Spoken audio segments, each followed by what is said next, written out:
station where they reported the strong earthquake at exactly 5:04 p.m. Their equipment went off the scale. This quake was so sharp. Epicenter 10 miles northeast of Santa Cruz. We can expect some aftershocks. We've already had some aftershocks. On Tuesday, October 17, 1989, at 17 hours, 4 minutes, 15 seconds Pacific Daylight Time, a strong motion earthquake emanated from a location 60 miles south-southeast of San Francisco, near Loma Prieta, in the Santa Cruz Mountain Range.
California contains a wide range of topographic features ranging from the sunny beaches of Southern California to the deep forested mountains up north to the hot deserts in southeastern California. Unfortunately, California is home to one of the largest faults in the world, that being the San Andreas. The Great San Andreas Fault is what is known as a strike-slip fault. Due to plate tectonic motion, the San Andreas has a right lateral horizontal motion. This can result in slippage, which leads to the many earthquakes the state experiences each year.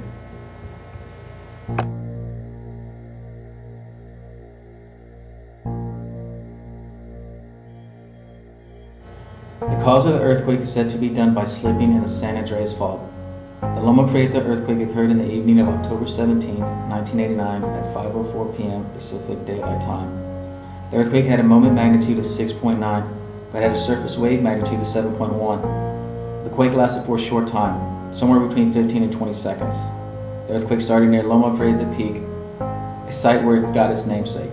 The epicenter was located in the forest of Nisene Marks State Park, which lies in the Santa Cruz County. The quake had an unusual focal depth of 11 miles. The average California focal depth is 4 to 6 miles. It is said that this earthquake was the most severe earthquake to occur in California since the Kern County earthquake of 1952.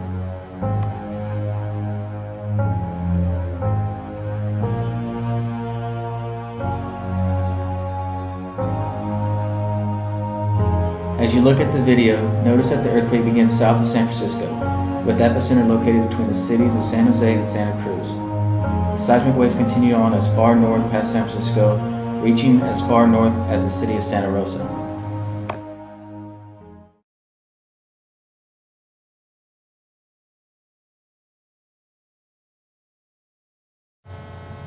Before the earthquake occurred, it was preceded by background magnetic field strength, which was measured by a sensor that was placed in Corralitos, California, which isn't too far from where the epicenter was. Since October 5th of that year, there had been a considerable increase in background noise being measured in the frequency range between 0.1 to 10 hertz. The instrument being used was a single-axis surge coil magnometer that was being used for low frequency at the time. 3 hours before the quake, signals that were in the range of 0.01 to 0.5 hertz rose extremely high.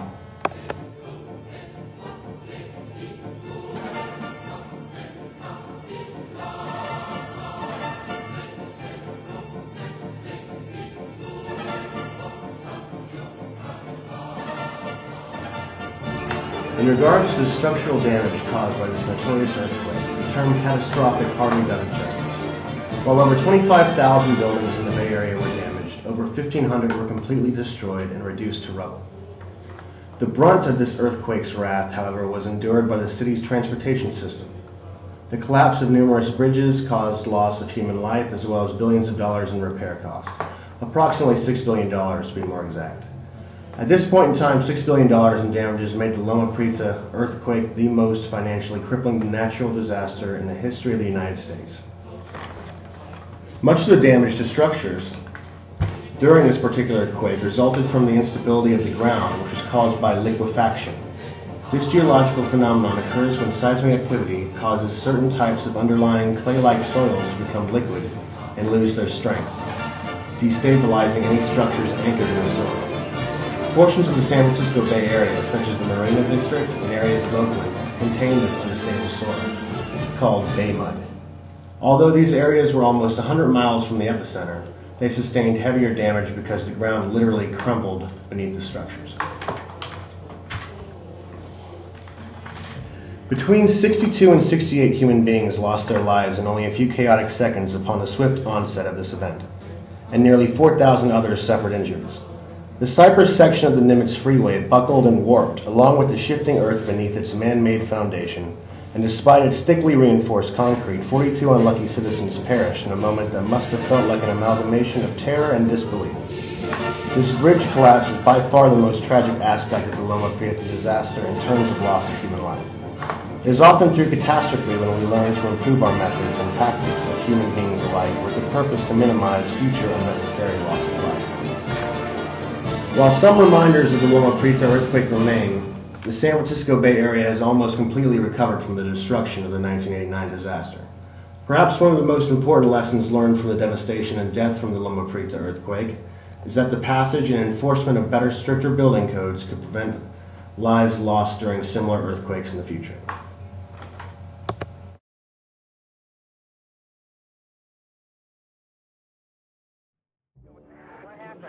There's a hell of an earthquake, and we've got The most significant effect of the Loma Prieta earthquake was the extensive damage and disruption to transportation lifelines throughout the San Francisco Bay Area.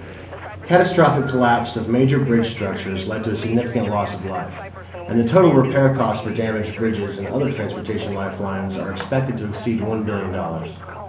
In addition, it is estimated that indirect losses resulting from time lost to traffic delays and delays in the transportation of goods vital to the economy of the affected areas will exceed several $1 billion. How is it our emergency? Yes, ma'am. My name is Steve.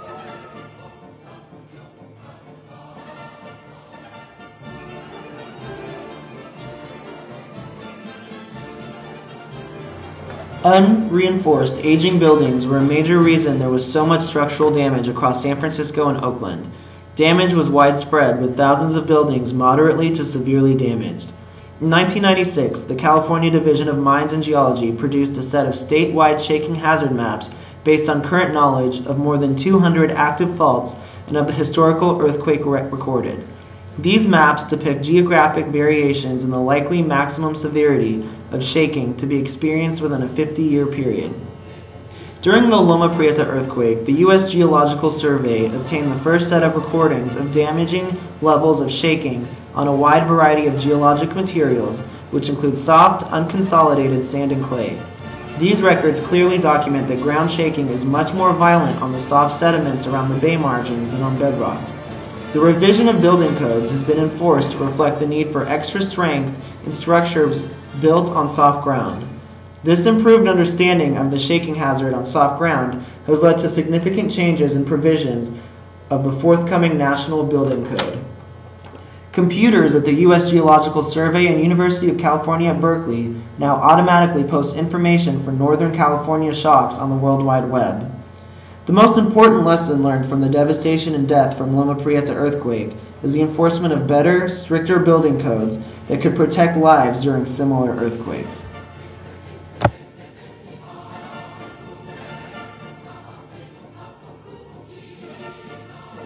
The Cypress structure, and I come around the corner, and it looked like a movie set. This as far as you could see was the top section of the cipher structure collapsed down on the second. It looked like a bunch of toothpicks where the supports of the freeway were. It was just pretty unbelievable. I kind of felt like it was like recording history, and it was more or less like reacting to everything. I mean, I knew these pictures were going to mean something in the future, and you're so hyped on adrenaline and everything. I think just making all your pictures and just moving on, trying to record as much as you could of the event.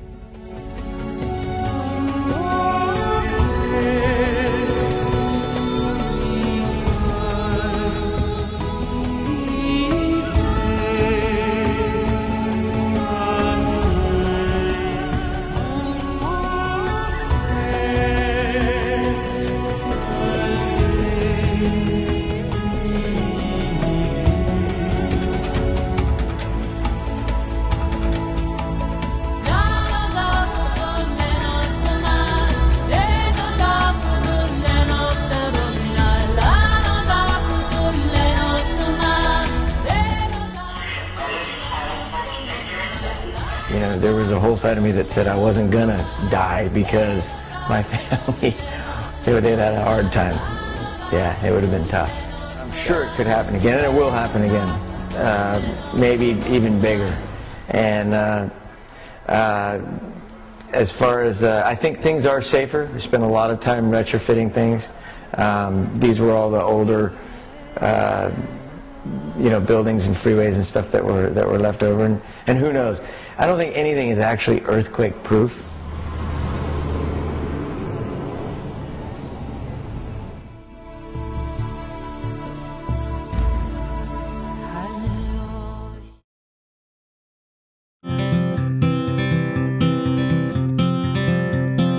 Oh,